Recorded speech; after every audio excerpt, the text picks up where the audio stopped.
తీసుకొని నా పిల్లల కన్నా ఆ కిరణ్ రాయల్ నన్ను మోసం చేసి తీసుకున్న డబ్బులు చెందుతాయనే ఉద్దేశంతో సూసైడ్ వీడియో పెట్టి నేను సూసైడ్ చేసుకునే ప్రయత్నం చేశాను. కానీ ఆ భగవంతుడు నాకు అదృష్టం కూడా ఇవ్వలేదు. నేను తిరిగి ఇంటికి వచ్చిన తర్వాత నుంచి నేను చూస్తున్నానండి, కిరణ్ రాయల్ ఏవైతే ఆరోపణలు నాపైన చేస్తున్నాడో అతను ఏ ధైర్యం చూసుకొని అలా మాట్లాడాడు అనేది నాకు అర్థం కాని విషయం. ఎందుకంటే ప్రతి ఒక్క దానికి సాక్ష్యాలు నా దగ్గర ఉన్నాయి. అతను ఏదైతే వీడియోలు చూపెట్టి రికార్డ్స్ మాకు ఏ సంబంధం లేదు అని చెప్పి నా దగ్గర తీపించుకున్న వీడియోస్ అన్నీ, అతను నన్ను బెదిరించి తీపించుకున్న వీడియోస్ అనడానికి సాక్ష్యాలు కూడా నేను ఆల్రెడీ ప్రొవైడ్ చేశాను. నేను నా పిల్లల్ని బయట వస్తే చంపేస్తాను, రోడ్లో రారా అని బెదిరించే స్థాయికి అతను దిగజారాడు. అతను నేచర్ ఏమంటే అండి, నేను డబ్బులు ఉన్నంత వరకు ఏ అమ్మాయినన్నా ఒక రాణిలాగా చూస్తాడు. డబ్బులు అయిపోయింది అమ్మాయి దగ్గర అంటే కారణాలు వెతుక్కొని ఏది చూసి అమ్మాయిని వదిలేయాలి అని వెతుక్కొని ఆ అమ్మాయిని ఘోరంగా మోసం చేసి నాశనం చేసి వదులుతాడు. ఇక్కడ నాశనం అయ్యేది అందరి దృష్టిలో ఒక అమ్మాయి కాదండి, ఒక కుటుంబం. ఈరోజు ఒక వీడియో ఏదైతే వచ్చిందో, నేను చైన్ వేస్తుండగా వచ్చిన వీడియో, అది ఏదో ఎఫెక్ట్స్తో తీసిన వీడియో అని చెప్పి నేను కాదందులో ఉండేది అని మాట్లాడుతున్నాడు. అలాంటి టెక్నాలజీ వాడాల్సిన అవసరం నాకు లేదు, అంతగా నాకు తెలియదు. మీరు చూసినట్టయితే ఈరోజు నేను ప్రెస్ క్లబ్ నేను ఒక్కదాన్నే వచ్చాను. ఇంకా ఎన్నో అన్నారు, వైఎస్ఆర్సీపీ వాళ్ళ దగ్గర 20 లక్షలు క్యాష్ తీసుకుంటే ఎవరైతే మీడియా ముందుకు రారు అని. క్యాష్ తీసుకోవాల్సిన అవసరం నాకేముందండి? నేను నా 1,20 లక్షల కోసం నేను పోరాడుతున్నాను. నేను నా 25 సవర్ల బంగారు కోసం నేను పోరాడుతున్నాను. ఇవి మీరు కేవలం బంగారు డబ్బులు అనుకుంటున్నారు, ఇది నా పిల్లల భవిష్యత్తు. నా పిల్లల భవిష్యత్తు కోసం నేను పోరాడుతున్నాను. నేను ఈరోజు అతను మాట్లాడాడు కిలాడి లేడీ, అందుకని మేము 2013 నుంచి మా పక్కనున్నారు, చిట్లు వేశారు చుట్టుపక్కల అని. మీరు ఎవరైనా సరే మీడియా పరంగా కానీ పోలీసుల పరంగా కానీ ఎవరైనా కూడా ఆ చుట్టుపక్కల వెళ్ళి ఒకసారి ఎంక్వైరీ చేశారంటే అది యాక్చువల్గా మా అమ్మగారి ఇల్లు. అక్కడ చీటీలు అలాంటివి ఏమీ లేవు. మా నాన్న రిటైర్డ్ అయిన తర్వాత అక్కడ ఇల్లు కట్టుకున్న తర్వాత కిరణ్ రాయల్ అక్కడ ఇల్లు కట్టాడు. అలా అతనితో నాకు పరిచయం అయింది. అతను మాయ మాటలకు నేను మోసపోయాను. నేను తేరుకునేసరికి నా చేతిలో ఏమీ లేకుండా పోయింది. ఈరోజు అతను నన్ను ఎన్నో విధాలుగా నా పైన కేసులున్నాయి కిలాడి లేడీ అంటున్నాడు. కేసులు ఉండడానికి కారణం, కేసులు ఉన్నది వాస్తవం అండి, నేను చెప్తున్నాను.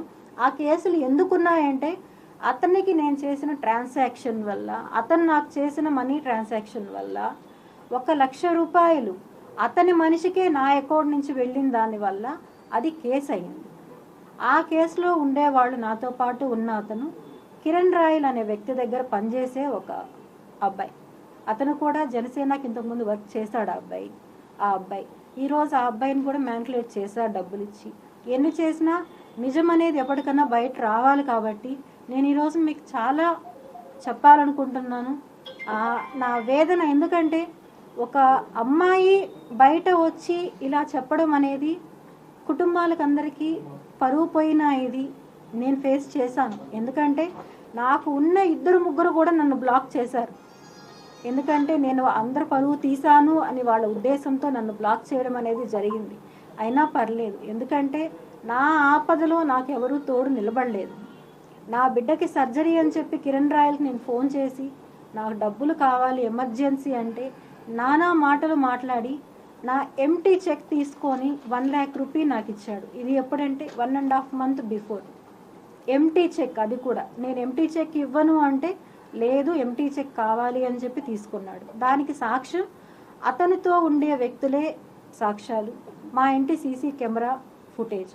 ఆ తర్వాత అతను కాల్ చేసి నన్ను బెదిరించి చాలా అమానుషమైన మాటలు మాట్లాడి, ఇంటికి వస్తున్నాను, ఎవరిని పిలుచుకుంటావో పిలుచుకో, ఏం చేస్తావో చేసుకో అని చెప్పి బెదిరించి అరగంటలో మా ఇంటికి వచ్చి నన్ను దారుణంగా కొట్టాడు.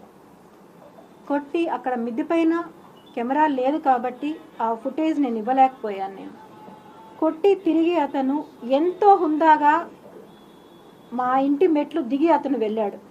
దానికి కావాల్సిన ఎవిడెన్సెస్ అన్నీ కూడా నేను ఇంతకుముందే ఒక ఛానల్కి కూడా నేను ప్రొవైడ్ చేయడం జరిగింది. మళ్ళీ ఇప్పుడు కూడా నేను ఒక్కసారి ఆ వాయిస్ రికార్డు వినిపిస్తాను. ఇవి వినిన తర్వాత కూడా ఎవరైతే ఇప్పుడు నా పైన నిందలు వేస్తున్నారో, ఎంత దారుణంగా మాట్లాడుతున్నారో, వాళ్ళు ఇది వినిన తర్వాత కూడా మాట్లాడగలరా అని నేను అడుగుతున్నానండి వాళ్ళని. చాలా అంటే చాలా ఘోరంగా.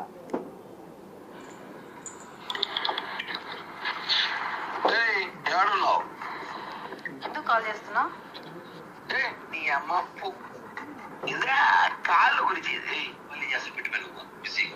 ఒకసారి డేట్ కూడా నోట్ చేసుకోండి, 27th.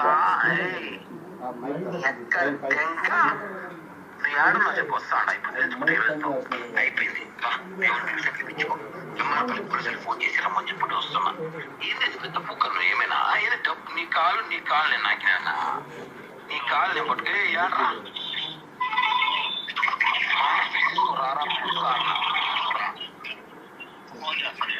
నువ్వు రారా పుక్క ఇంటికాడి లవడే కప్పల్ నా దగ్గర రా. హలో ఏంది మీ నీ బాధ? ఫోన్ పెట్టు కిరణ్, ఫస్ట్ నువ్వు ఫోన్ పెట్టు. ఇప్పుడు ఫోన్ పెట్టాను. ఇలా బెదిరించిన ఒక 20 minutesకే అతను మా ఇంటికి వచ్చి ఈ ఫుటేజ్ మీరు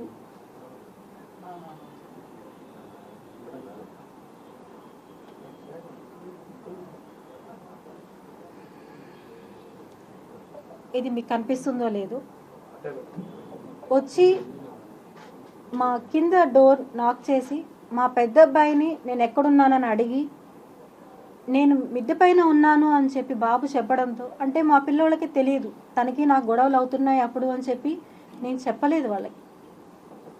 పెద్ద అబ్బాయి కింద ఉన్నాడు, చిన్న అబ్బాయి నాతో పైన ఉన్నాడు.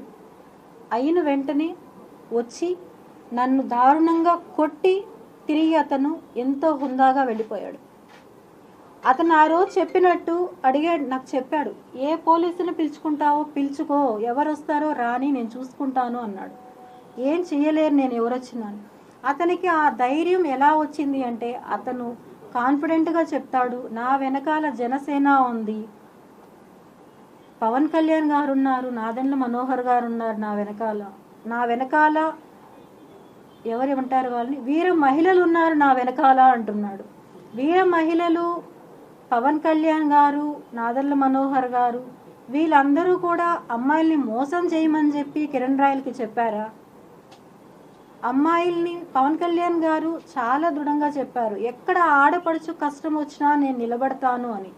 నేను 2 రోజులుగా పోరాడుతున్నాను. నిన్న ఒక నోటీస్ విడుదల చేశారు, పార్టీకి దూరంగా ఉండాలి కిరణ్ రాయల్ అని చెప్పి. అంతే తప్ప నాకు సపోర్టుగా ఇంతవరకు ఎవ్వరు కూడా ఒక్క కాల్ కూడా నాకు రాలేదు. అతను నన్ను ఇంత ఘోరంగా మాట్లాడుతున్నాడు, అవమానిస్తున్నాడు, ప్రాణహాని ఉంది, నా బిడ్డల్ని చంపేస్తానని బెదిరిస్తున్నాడు, రోడ్లో వెళ్తే యాక్సిడెంట్ చేపి చంపేస్తానంటున్నాడు. ఏవి కానీ రాలేదు.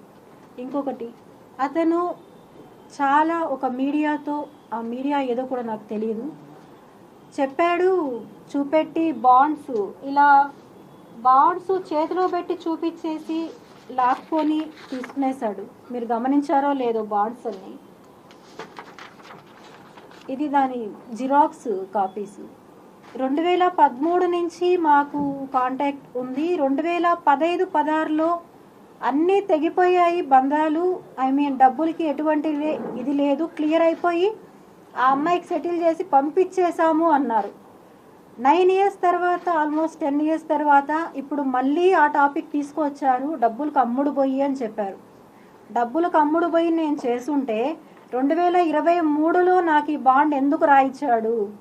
తాను స్వహస్తాలతో, మీరందరూ చూసుంటారు, అతను నాకు డబ్బులు ఇస్తున్నాడు, నేను తీసుకుంటున్నాను, వీడియో నేను ఇచ్చాను, ఆమె తెలియకుండా నా మనుషుల దగ్గర వీడియో తీపిచ్చాను, ఆంధ్రజ్యోతి పేపర్లో డేట్ చూడండి అన్నాడు. 2023 డేట్. 2023లో నాకు అతను ఎందుకని ఇవ్వాల్సి వచ్చింది? ఇది ఏ ప్రెస్ వాళ్ళన్నా అడిగారా? ఏ పొలిటికల్ వాళ్ళైనా అడగగలిగారా? లేదు. ఎందుకని? పార్టీ ఇప్పుడు వాళ్ళది ఉందని అంటున్నారా? ఎందుకని? ఒక మహిళకు అన్యాయం జరుగుతుంటే ఎవరూ సపోర్ట్ రాకుండా నాకు న్యాయం ఎవరూ చేయలేకపోతున్నారు. అతను మాట్లాడే మాటలకి అందరూ వెనకాలండి కామెంట్స్ చేస్తున్నారు, నన్ను తప్పుగా మాట్లాడుతున్నారు. నేను చేసిన తప్పు, అతన్ని నమ్మడం నేను చేసిన తప్పు. నేను అందరి ముందు నేను ఒప్పుకుంటున్నాను, నేను అతను నమ్మడం నేను చేసిన తప్పు. 2015లో క్లియర్ అయిపోయిందని చెప్పిన అతను ఎందుకు ఇవ్విచ్చాడు? ఎందుకు 2025కి 26కి నాకు 2 చెక్స్ ఇవ్వడం జరిగింది? ఎందుకని ఇచ్చాడు నాకు ఇవి? లావాదేవీలు లేవు అని చెప్పాడు ఆర్థికంగా, ఎందుకు జరిగాయి ఇవి?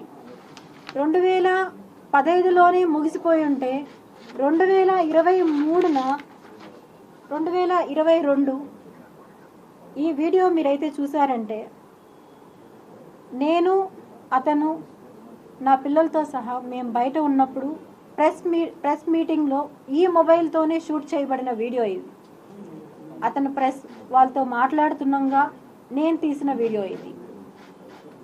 కావాలంటే మీరు నా మొబైల్ చెక్ చేసుకోవచ్చు, ఇందులో నుంచి తీసామా లేదా అనేది కూడా మీరు చెక్ చేసుకోవచ్చు. అలాంటప్పుడు అతను 2022లో కూడా ఎందుకు నాతో కాంటాక్ట్లో ఉన్నాడు? అతను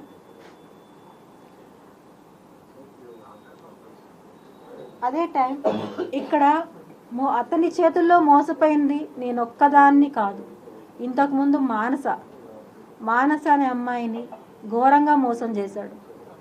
ఆ అమ్మాయి దౌర్భాగ్యం ఏమంటే కన్న బిడ్డకు కూడా అమ్మాయి దూరం అయ్యి ఎన్నో బాధలు ఎదుర్కొని ఆ అమ్మాయి లైఫ్ అమ్మాయి ఎటో వెళ్ళిపోయింది బిడ్డను వదిలి.